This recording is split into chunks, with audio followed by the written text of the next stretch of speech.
So as you may recall, a few months ago, I did a video on my favorite films from 2003 to 2010. And I haven't gotten to part 2 of that, 2011 to 2020, because I was planning doing that for graduation, which was last week, but I didn't get around to it, so that'll probably be coming soon. But recently, I was previously injured, so I am not in the best of moods, so I decided to do the worst films of 2003 to 2010, because I am in such a pissed off mood that I need to yell at something, so why not yell at my camera about shitty movies? So, I'm not going to waste any more time, let's just jump right into it, with 2003, House of the Dead, one of the worst movies in existence from one of the worst filmmakers in existence. And you knew this movie was going to suck when you saw 2 words attached to it. Uwe Boll. For those of you who don't know who Uwe Boll is, he has made some of the worst video game movies, and worst movies in general, actually. House of the Dead, Blood Rain, just these really shitty video game adaptations, and he keeps getting work for him for some reason. I'll never understand it, but then again, Zack Snyder keeps getting work, even though his movies all suck. And House of the Dead is probably one of the worst films I have ever seen in my life. And I've seen a lot of people, if you ask most people, what was the worst film of 2003, most of them will probably say Cat in the Hat. And that was originally going to be on here until I remembered House of the Dead. And this is, because Cat in the Hat at least had 1 or 2 moments that were kind of funny, and Mike Myers was trying, even if he failed. There is nothing redeeming in this film. It has some of the worst acting I've ever seen in my life. The effects look like shit. They have all these pointless video game clips that they just throw randomly in the film. I think someone actually counted up. It was about 33, if I'm remembering correctly. There's so many clips were in this movie, and I don't even think this movie is even an hour and a half long. There's this one really long 10-minute action sequence that is awful. They always get these like weird 360 shots that always...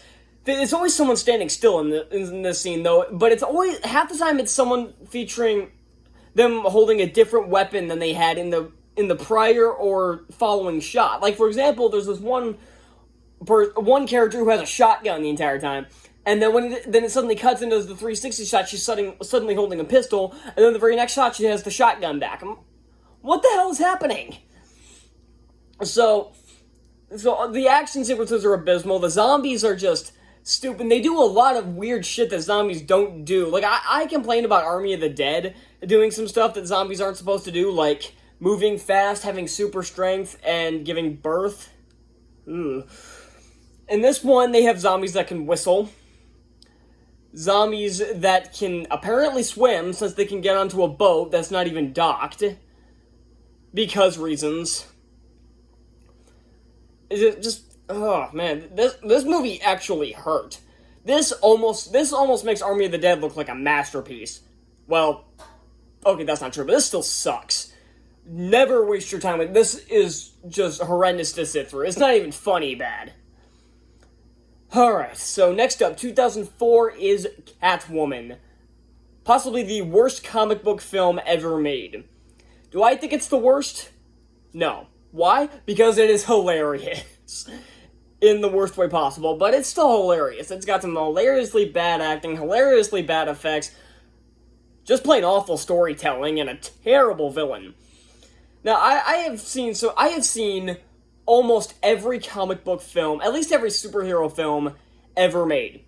I speak no hyperbole with this. I've seen some of the most obscure comic book films. I've seen Howard the Duck. I saw, Frick, who was the director for it was the Eric Bana Hulk movie? I can't remember what the director's name was. The guy who did Crouching Tiger, Hidden Dragon. I've seen that. I've seen, like I said, Howard the Duck, Ghost Rider 2. Did you know there was a second Ghost Rider? Yeah, I've seen both of those. Elektra, the 1990 Captain America. I've seen all these really awful comic book films. But this might beat them all, because this is some of the worst storytelling I've ever seen. None of this shit makes sense. It doesn't even follow any of the comics. What I mean by that is, like, it's not set in Gotham City. At least it's never mentioned. And the character isn't even Selena Kyle. It's Patience Phillips. Such a stupid name. This, I don't know what Halle Berry was thinking when she took this role. Like, did she not read the script? They were trying to get this movie off the ground since 1992's Batman Returns. Even Tim Burton was originally attached to this back in the 90s, but then he left, and then Michelle Pfeiffer dropped out, and then they just kept going through this, and eventually they must have just said, I don't care what we have, shit it out. And that's exactly what they did. This was horrendous. One of the worst comic book films ever made, and rightfully, much like many DC films, won a ton of Razzies that year, even winning Worst Picture. And if you're wondering how many films on my list, like, in total actually won Worst Picture, 3. From 2003 to 2020. Of the ones on my list, the ones that won Worst Picture, 3. Unless House of the Dead won. I don't know, I didn't check. But the least I know of is 3 that won Worst Picture. How many were nominated for Worst Picture? 5. I'm not kidding. I might be wrong, because I might need to go back and check, but I'm not kidding if I am right. If I'm right, I'm not kidding. On to 2005, with Alone in the Dark. Another Uwe Boll film.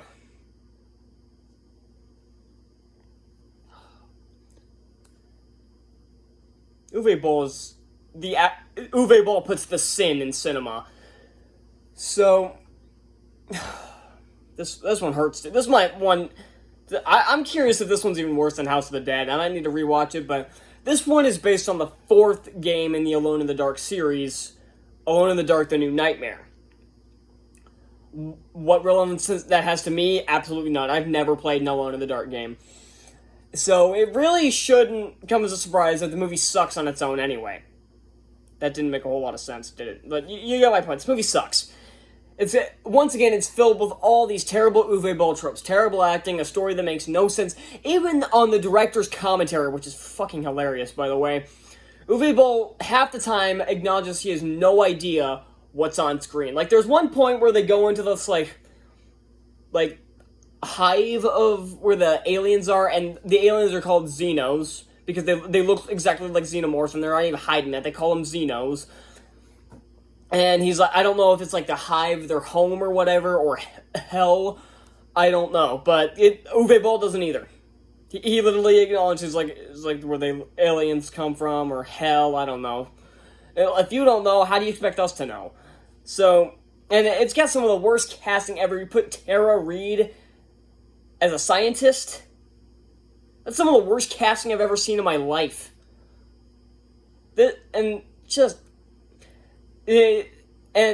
Eyeglasses do not make her look smart, because she's not. She's a terrible actress at that, too. Tara Reid is an awful actress, and thank God she's not getting work anymore. After those fucking Sharknado movies, which finally ended. But, I have nothing to say about Alone in the Dark, really. It is so awful, I have nothing to say. More shitty effects, more crappy fight scenes, more awful storytelling, more bland acting, and just nonsensical dialogue. Just moving on. 2006 with M. Night Shyamalan's Lady in the Water. M. Night Shyamalan has had an interesting career, to say the least. Starting out as Hollywood's new wonderkind back in 1999 with The Sixth Sense, and then with Unbreakable the following year, and kind of with Stuart Little, because he wrote that film, or co-wrote that film at least.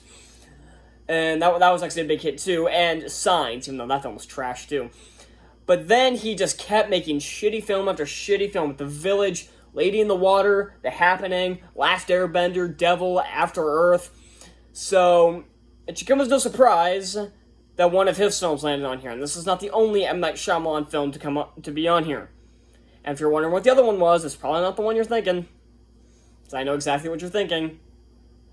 Actually, your top 2 choices probably aren't the correct ones. But, so M. Night Shyamalan just kind of plummeted overnight. It's like, I haven't seen somebody rise to fame and fortune and fall this quickly since Josh Trank and Troy Duffy. This is pathetic.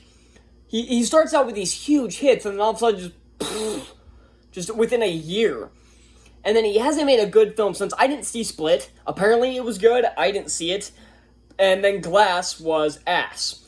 And if you're going to ask if I'm going to see his new movie Old, probably not. I have no more interest in M. Night Shyamalan films. I never really had any to begin with. But this film just makes no damn sense. Apparently this was based on a series of, like, stories he came up with for his daughters. It shows. And somebody actually recommended that he should make films for Nickelodeon, and little did they know that would prove to be an awful idea with The Last Airbender. So, if anybody can make sense of this, please tell me. It's got all these weird, nonsensical words and names for shit, like Tartutic and Scrunt and Narf, and it's too much. It's got this ridiculous prophecy that involves a kid reading a prophecy by reading cereal boxes. I'm not kidding. And it's just awful. Nothing in this makes sense. I'm realizing how little I have to say about these films. Once I get into the 2010s, I'll have way more to say about those films, but these ones are just plain, just so awful I can't say anything about it. It defies description, really. And it can't even... I've seen people say that this is a so bad it's good film. It's not for me, because it's just too boring to be enjoyable. Moving on. 2007, Spider-Man 3. I already did a cinematic disasters of this, so I'm going to keep this one really brief. I'll never understand how people unironically like this. I can't even unironically like this, because this movie pisses me off so much. It is such an awful film, and is written so horribly. The acting is hit and miss, mostly miss. The special effects look better than they do in the first two, but beating Spider-Man 1 for effects isn't that big of an achievement, because those effects are awful. Spider-Man 2 looked okay, but Spider-Man did not hold up. Even in 2002, those effects looked like shit. Like, I even saw a review from somebody in 2002. I think it was Roger Ebert, actually. And he even said the effects look fake as shit. So, that's not just the film aging poorly. It didn't even age well the year it came out. So, yeah, I already did a cinematic disasters on this, so I'm not going to go into too much detail here. It's the worst Spider-Man film easily. It's probably my least favorite comic book film of all time. Is it? It's close, actually. This is kind of basically tied with Batman v Superman for my least favorite comic book film of all time. Maybe throw Zack Snyder's Justice League in there as well. But it's just so awful. Maybe Suicide Squad too, but I'm getting off topic. This film is just so awful. I can't understand how people like this unironically. I can't even understand how people ironically like it. There's a few scenes I can laugh at, but they still want to make me kill myself. Because I don't want to watch those scenes again because they make me cringe so bad. Like, they make me cringe so hard it makes me laugh. I can't watch this film again. I'll never understand why people like it. 2008. Mamma mia. This is possibly my least favorite film of all time. And I mean that.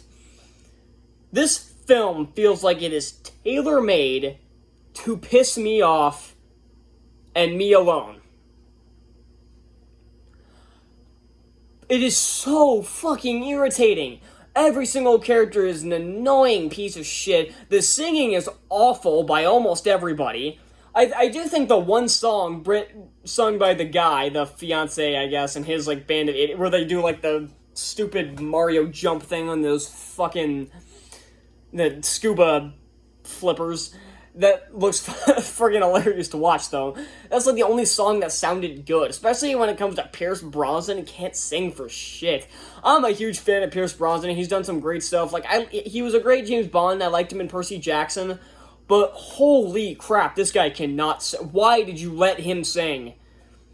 I think the title of this movie should have been, Why Did We Let Pierce Brosnan Sing? And Meryl Streep didn't do any better. She gets better in other films that she did musicals, like it was Into the Woods. She actually did okay there, and she was alright with her one song in Mary Poppins Returns. Why she was in that film, I'll never understand, but it just doesn't... All the songs sound terrible, and they don't match the story. The thing about jukebox musicals is you have to pick songs that keep the story going.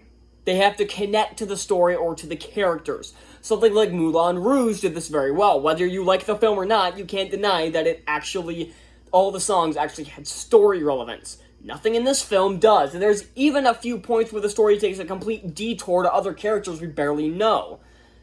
And every single side character is annoying. Even the main characters are annoying, especially Meryl Streep sounds like this aging hippie, or she's trying to at least, and it's irritating as fuck. The daughter, played by Amanda Seyfried, is not only stupid, but fucking insane. She invites her 3 possible fathers to her wedding. Who does that? Just, who? That's one of the most creepy, that's one of the most creepy things I've ever seen in my life. Apparently the stage show's better. I doubt it. I bet the acting's better and the singing's better, but I don't think the plot would get any better. The thing about theater is, you don't have to have good plots. You just have to have good... Basically, if your music is good, the show will look better by comparison. The plot doesn't matter in musical theater. It really doesn't. In film, the plot is what matters the most. And Mamma Mia has a terrible plot, so it may work on stage, but it doesn't work on screen. I'm moving on before I rage out. I may have to do a cinematic disaster, so I may have to do one for all of these films that I haven't done yet. I think I've only done one of these. Holy shit. No, I've done 2 of these. Jesus Christ. 2009, Twilight New Moon. How this is the only Twilight film on here boggles my fucking mind. And honestly, this is one of the least worst ones. Out of the 5, this one's probably 4th worst. The worst one by far is Breaking Dawn Part 1. Boring motherfucking... None of them are good. They're all awful. They all suck. Like, if you told me to do a best and worst of Twilight, I wouldn't do it. I would say worst to semi-least worst. Because they all suck on about the same level. Everything about these films is wrong. Stephenie Meyer can't write. I know she didn't write the screenplay, but she wrote the book. And this is one of these cases where it's faithful to the book, but it shouldn't have been. So, like 50 Shades of Grey tried to take note, but then the author said no. And surprisingly, we won't be getting to 50 Shades anytime soon. Fuck me. So, I would explain the plot of this, but there is no plot. No, seriously, there is no plot to this. Edward and the other Cullens leave, and Bella gets depressed and goes emo mode, I guess. And Kristen Stewart still can't act for shit. And 12 years later, she still can't act for shit. And Robert Pattinson can act, but for some reason chooses not to. Taylor Lautner, I think, can act. He doesn't convince me here, but I think he can act. I don't know. None of the Cullens can act. Nobody in this can act, except for the guy who plays Bella's father. I think his name is Charlie, I guess. Why do I remember these names? Fuck me. But I think he's the only actor who's actually trying or has any actual talent. Well, I know some of these other actors have talent, but they're the ones who are in the category of not trying. This guy's like the only guy who's actually person who's actually trying. I'm not talking about this one. I'm done. I can't talk about Twilight. You all know it's bad. You all know why it's bad. The romance is awful. The acting's awful. The characters are awful. The effects are awful. Any semblance of action anywhere in these films is awful. The writing is the worst. The dialogue is horrendous. And the actors don't help it. So the final one is 2010 with Birdemic, Shock and Terror. Now, it is highly possible that you have never heard of this film. This is one of those films that should be on Mystery Science Theater 3000, but for some reason has never made an appearance on that show. I will never understand why yet. Maybe they'll do it in Season 3 of their Gauntlet, or whatever they call it, the Netflix series. Maybe they'll be in Season 3. I wouldn't put my hopes up, though. I wouldn't bet on it. I can't think of the right words. So, what you have to understand about this was made by an independent filmmaker by the name of James Wan. Not James Wan. James Wan was the guy who did Aquaman. James Wan, far better. James Wen, who used to be a software salesman, but I guess is now an independent filmmaker. Surprisingly, Birdemic was not his first film. It was his third. Okay? And this actually got a sequel. in 2013 called Birdemic 2: The Resurrection. That didn't make this list. I didn't want to be repetitive, I guess, because if any of these are in a franchise, there's only one of them. So, it's almost pointless to break down the plot. If you haven't heard, every fucking video I get distracted by something almost. Every time I film one of these at night. So, even if you haven't seen the movie, even if you haven't heard of the movie, if you've seen Alfred Hitchcock's The Birds, similar premise, but done in the worst way possible. Everybody's acting is horrendous in this. No one seemed to be given any proper direction. The effects looked like shit, probably because he only had about $10,000 to make this film. And the effects look better in the second one with over 10 times the budget? Not really. They look slightly better, but not good enough. So $10,000, that is chump change in Hollywood. But not even close. That's not even chump change. That's like shit you dig out of a junkyard. So everything about this film, at least on the technical standpoint, is wrong. The acting is wrong. The story is way wrong. The message is just dumb as hell and forced, even though James Wan claims he never meant to send an environmentalist message with this. Bull fucking shit. And the effects are awful. The action is pretty much non-existent. It's just people running around aimlessly and shooting really fake CGI birds. And yeah, but the upside to this is that it's so hilariously inept, it's actually kind of fun to watch.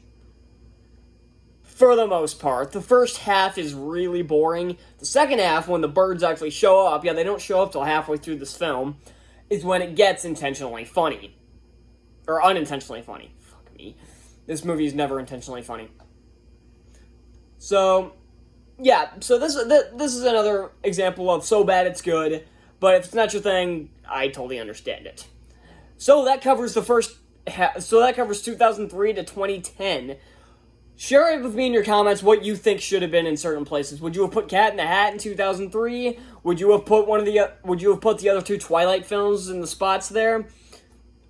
Would you have put The Happening in 2008? Yeah, I told you that was one of the ones you were probably thinking. Was 2010? Would you put Last Airbender? I'm assuming most of you would, which is why you were probably surprised when I said 2010. I put Birdemic instead of Last Airbender. Because again, like I said, Last Airbender, just a lame action movie for me. Just plain lame. So, thank you all so much for watching.